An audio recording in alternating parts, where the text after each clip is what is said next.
Our crazy plan is to take this 119-year-old house and turn it into our first home.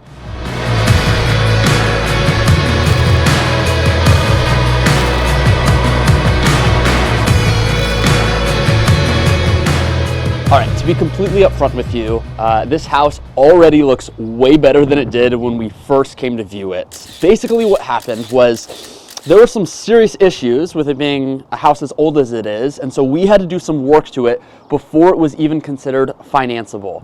And so before we could even close on the home, we came in and we did some serious work.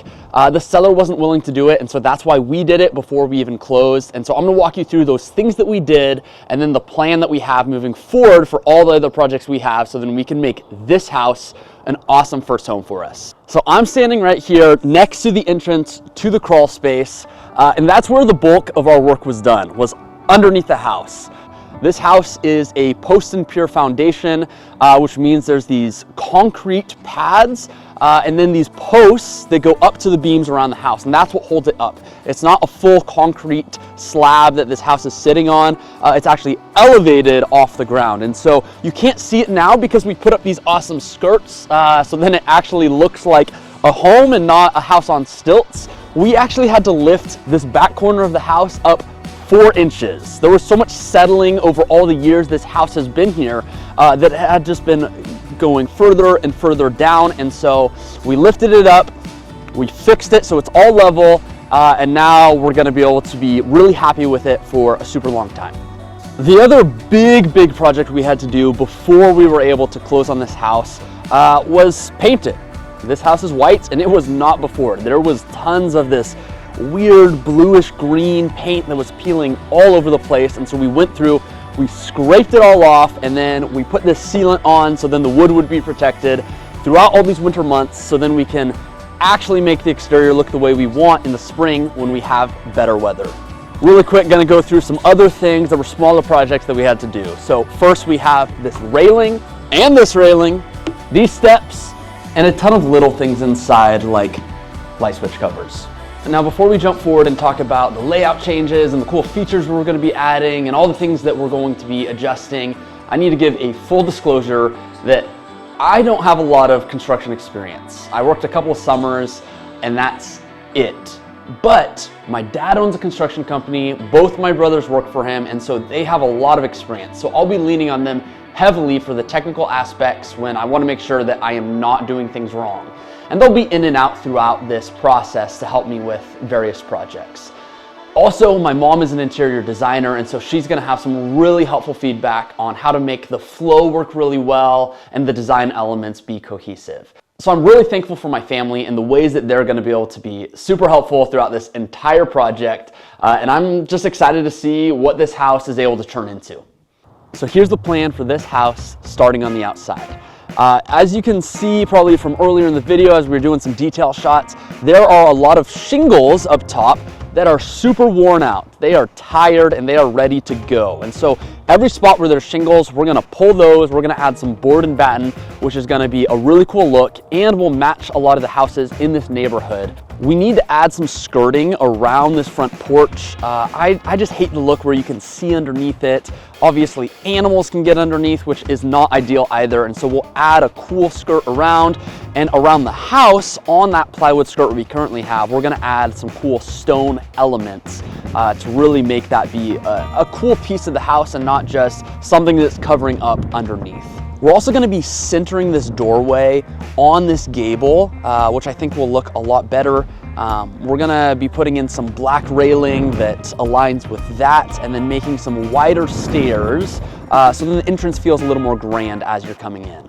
And then of course, we primed this house, so it's sealed, it's fine throughout the winter, but we need to paint it. And so we're planning on a brighter color. It'll probably be some sort of off-white with lots of wood accents throughout, and some black pieces as well, like some black railing, some darker stone, and potentially even some darker trim. Now this is a little bit of an awkward angle to film at, but what I want you to see is this roof overhang, because we're gonna be adding wood soffit underneath throughout. And I think what that's gonna do is take the simplicity of this exterior of the house and really add a nice pop of warmth throughout. And so we'll take this off-white, we'll have this wood accent, and it'll help it all come together. And then the final major change on the exterior will be this back porch. There's a lot going on here that's just not great. We need to replace the flooring. I'm not a huge fan of the look of this railing. These stairs are not great. And so really we're keeping the roof, we're keeping the framing of it, and we're redoing the rest. And then what we're gonna do is we're gonna add some screens or windows or something like that to enclose it, which will make it so we can use it as a mudroom space off of the kitchen as we're coming inside. So as you can see inside, everything is just very dated. These carpets are super worn out. There are stains everywhere, just nasty. Would not want to be touching that whatsoever. We've got old fixtures, old cabinets, and so there just needs to be a lot of updates to make this a more livable space. The one thing we definitely are keeping, however, is that fan. I mean, that thing is beautiful. I'm kidding, obviously. That's gonna go too. We are going to update it all. Right now, this is kind of the living room space. It's pretty small. So what we're gonna do is we're gonna turn this into an entryway, and then this bedroom, we're going to open up that wall and create into the living room space. And then as you enter in, right now I have the camera set up in the entryway. We have this bedroom that's switching into the living room, and then we have this bathroom right here. Right now it's a full bath. We're gonna switch it to a half bath as just a guest washroom. And with that extra space, we're gonna throw it into the master to create another closet. So then we have some more storage space there. All right, so this bay window is awesome. Really excited about this. There is a bench right here where all my tools are currently.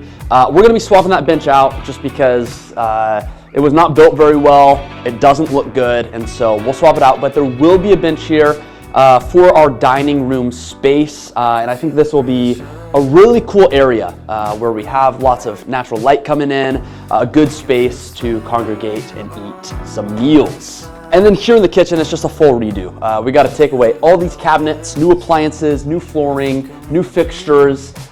This place is going to be looking completely different, and it's going to be awesome. Now, as we've gotten to this point, everything after here, the flow really stays the same. We have the master bedroom and then master bath inside right there. That'll stay. And then right here to my right, we have the laundry room where the water heater is also.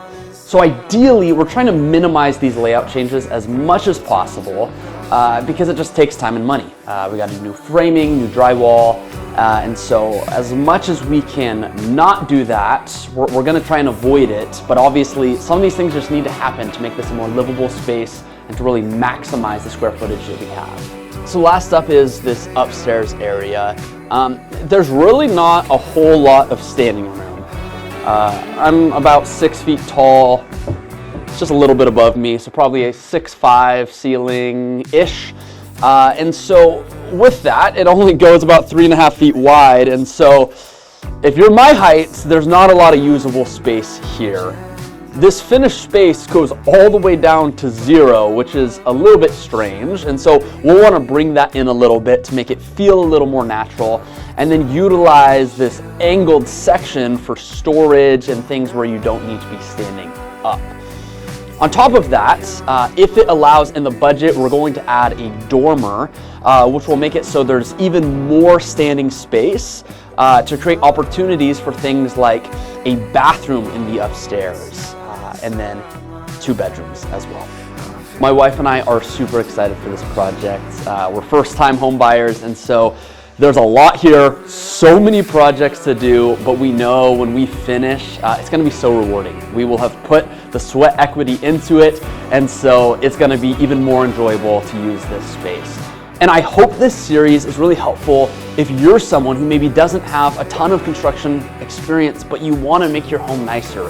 Hopefully this is a chance for you to see that you can do it, right? There are ways to be able to improve your home and make it a really awesome space without having to have all this background knowledge. You can learn from other people and hopefully learn from some of the mistakes that I make along the way to be able to make your home really incredible. Really excited to make this happen. It's time to get to work.